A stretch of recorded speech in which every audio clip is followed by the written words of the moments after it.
The Ukraine confirmed that Wagner mercenaries have arrived in Belarus.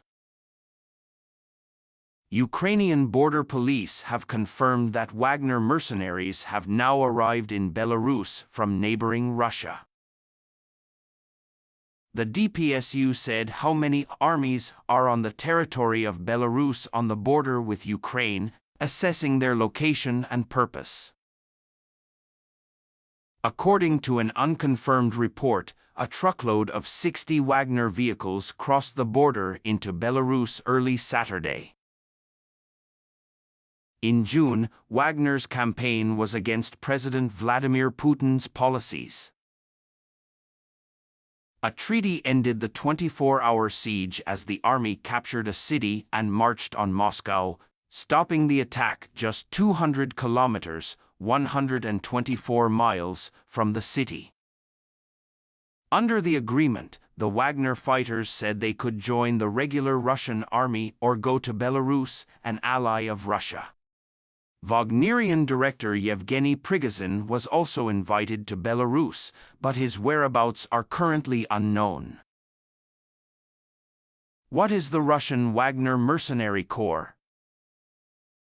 Weirder than fiction, when Putin meets with the rebels. The Wagner Group is a Russian supporter of separatism among workers, many of whom were hired by Russians. They have endured some of the bloodiest conflicts since Russia's all-out invasion of Ukraine last February.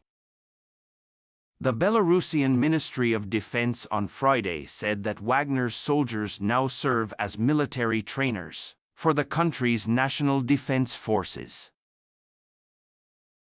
The Defense Ministry said soldiers were holding various military exercises with the Belarusian army near the town of Osipovich, about 85 kilometers, 53 miles, south of Minsk city. Earlier this week, President Putin announced that Prigozhin's troops had rejected an offer to join the Russian army as a regular unit. He told Russian newspaper Kommersant that during talks in Moscow on June 29, many group commanders supported the plan, led by the senior Wagner figure.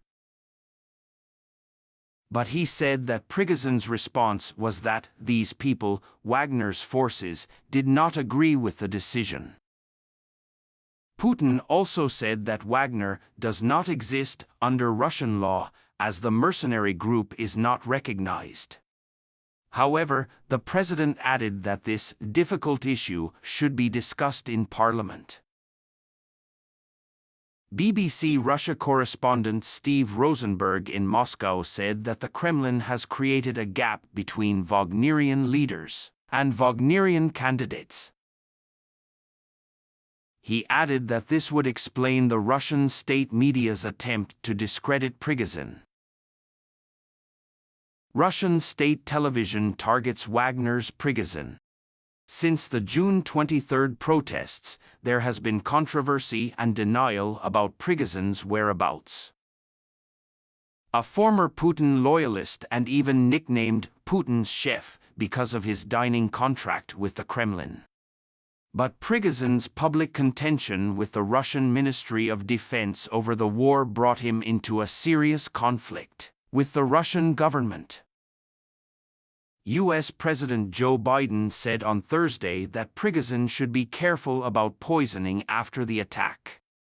Section. On July 13, Pentagon Press Secretary Pat Ryder announced that Wagner mercenaries would not participate in the conflict in Ukraine. Article. At the moment we do not see any significant support of Wagner forces to the Ukrainian war, he said.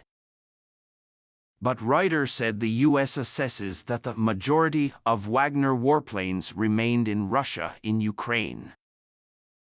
Wagnerian mercenaries in Belarus.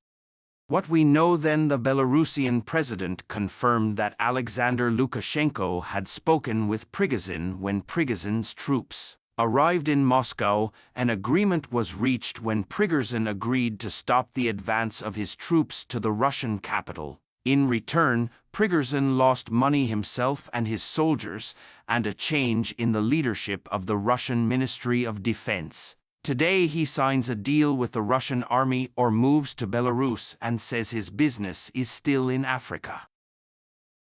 Lukashenko announced on June 27 that Prigozhin had arrived in Belarus. Belarusian observation group Harjun twice reported that Prigozhin's plane had landed outside Minsk.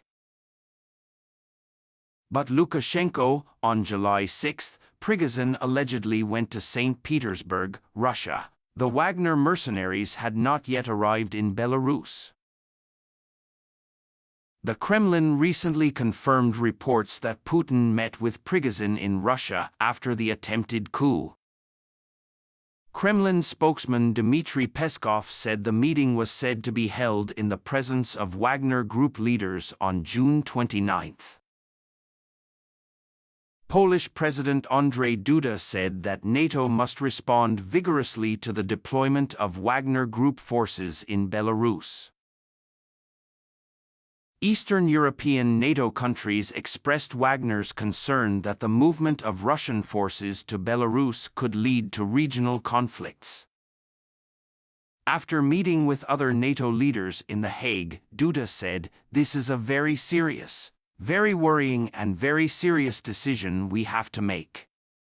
It needs a very tough answer." A Lithuanian leader also warned of the danger. Lithuanian President Gitanas Nausėda said, "If Wagner sends assassins to Belarus, all neighboring countries will be in danger of further instability." NATO Secretary General Jens Stoltenberg said it was too early to make a final decision on the outcome of the fact that Prigozhin could be moved to Belarus with more Wagner Group forces. However, he said, "We have sent a clear message to Moscow and Minsk that NATO will protect every ally, every inch of NATO territory."